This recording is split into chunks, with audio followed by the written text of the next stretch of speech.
Hello, welcome back to my Sun Goddess Astrology channel where I discuss Vedic astrology. I wanted to talk about the lunar eclipse in this video because it will be a transformative time for sure. Last month we had so many significant and anticipated transits happen, so the theme this month is the activation of those changes. I'm recording this video on Friday, May 13th from Los Angeles, so the transits I will be referring to in this video will be based on my location's time zone, which is Pacific time. I got a later start on recording the astrology this month because I was traveling and occupied with my work, but I wanted to post this video before the eclipse on Sunday. The solar eclipse occurred on April 30th in Aries, and so now 2 weeks later we are experiencing the lunar eclipse in the early degrees of Scorpio. The lunar eclipse takes place right after Vrishabha Sankranti, when the sun enters the Taurus constellation. This of course is using sidereal calculations. The eclipses happening in Aries and Scorpio are both signs that are ruled by Mars. So they have these Mars themes in common about protection, security, defense, intensity, also aggression or assertion, and the desire to take action. During this time, we will want to take action, but the problem is with the eclipse is that we will not yet have a clear direction on what to do. So it's best to wait until after the transit passes and the fog clears. This lunar eclipse is happening on Sunday, May 15th at 9:15 p.m. It will be at 1 degree 8 minutes of Scorpio in Vishaka Nakshatra, and there's no mathematical significance to this other than it just being interesting that it's happening at 108, which is an astrological number. And I personally interpret it as an omen that chanting mantras during this eclipse will be especially important for protection against negative energies coming from the eclipse. Given that it is happening in a Mars sign, this also makes sense.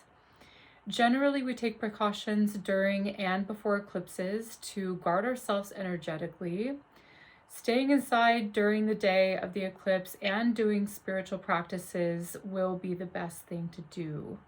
Also, it is advised not to cook food, to fast for 6 hours prior to the eclipse, to bathe before and after the eclipse, and to not make any major decisions, to not engage in important work, and to take the time to be meditative and chant mantras. The mantra to say for this eclipse is Om Kshom Namo Bhagavate Narasimhaya. Om Kshom Namo Bhagavate Narasimhaya. You can recite it 108 times or chant 3 malas of 108 before the hours leading up to the eclipse and also during the eclipse for added protection. So when a planet is in Sandhi, it is within 1 degree between the two signs, and this is a transition point from one state of being to another. Quite literally, it is a time where we will be experiencing important transitions in our lives. Because this lunar eclipse is happening at 1 degree Scorpio, it is a transition point that applies stress. Therefore, it shows the need to have more support at this time. The moon is already weak in the sign of Scorpio, and it is being further weakened as it is eclipsed by Ketu. So this is not a time to think, act, or react. It is a time to seek inner peace and what brings you to a calm state of mind. This is certainly a transformative period and a time of transition. For some, this time will be a rite of passage. Eclipses bring a sudden closing of one door and an opening of another as a new phase is initiated and new beginnings will be undertaken. So this will really start when the transit period has fully completed. So after Sunday evening.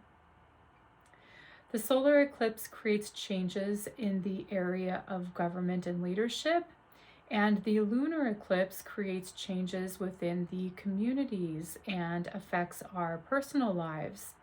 It is a more emotional transit, and we will be more sensitive during the lunar eclipse. As I mentioned, both of these eclipses have a Mars theme because they are happening in the signs that Mars rules. Mars will be entering Pisces on May 16th at 9:02 p.m., and it will be joining Venus and Jupiter there. Mars will enter Pisces just 24 hours after the lunar eclipse in his sign Scorpio. So Mars and his significations are highlighted now. Basically, the planets influencing us to take action and making sudden changes in our lives are happening during the eclipse. However, this is not the best time to do so until after the eclipse is over. So knowing this, we can mitigate that Mars energy by exercising patience, self-restraint, and discipline by sticking to our well thought out plans, and also choosing to remain calm and unfazed regardless of what is happening.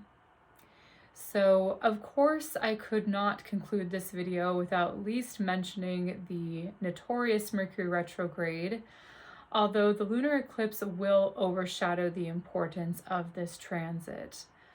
Mercury went retrograde 3 days ago on the 10th of May in Taurus and will turn direct on the 3rd of June. This is a time for gathering more information before acting on our plans, but a lot is shifting right now, so the retrograde will aid in the movement of these changes. Anything that comes back from the past is temporary, and this is a great time to resolve any lingering energy and tie up loose ends before moving forward. Sometimes we can rediscover missing articles or receive some important information during Mercury retrograde, so it has its benefit.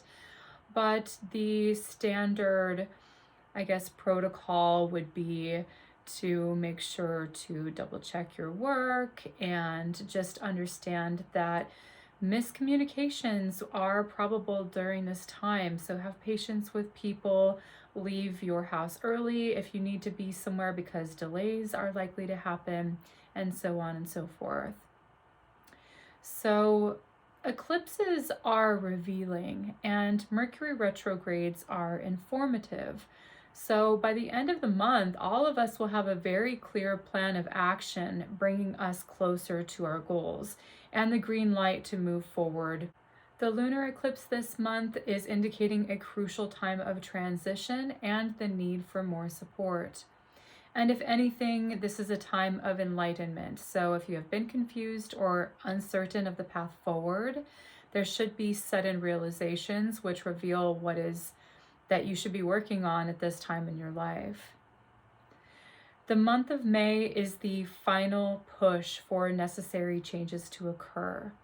This is the crescendo to last month's building up of anticipated changes. Anything we have been working on is wrapping up and coming to a close in order for new and better things to emerge in our lives. It is time to let go of the old and prepare ourselves to receive the new things that we have been working so hard for. Since we are facing such an important transit now, I want to leave you with this affirmation. My mind is calm and my intentions are pure. I surround myself with happy, warm, and genuine people. I let go with grace and I receive with ease. I am content. I am so grateful to be able to continue sharing my astrological perspectives with you. Thank you for watching and subscribing to my channel. I will see you in the upcoming videos. Take care and be well.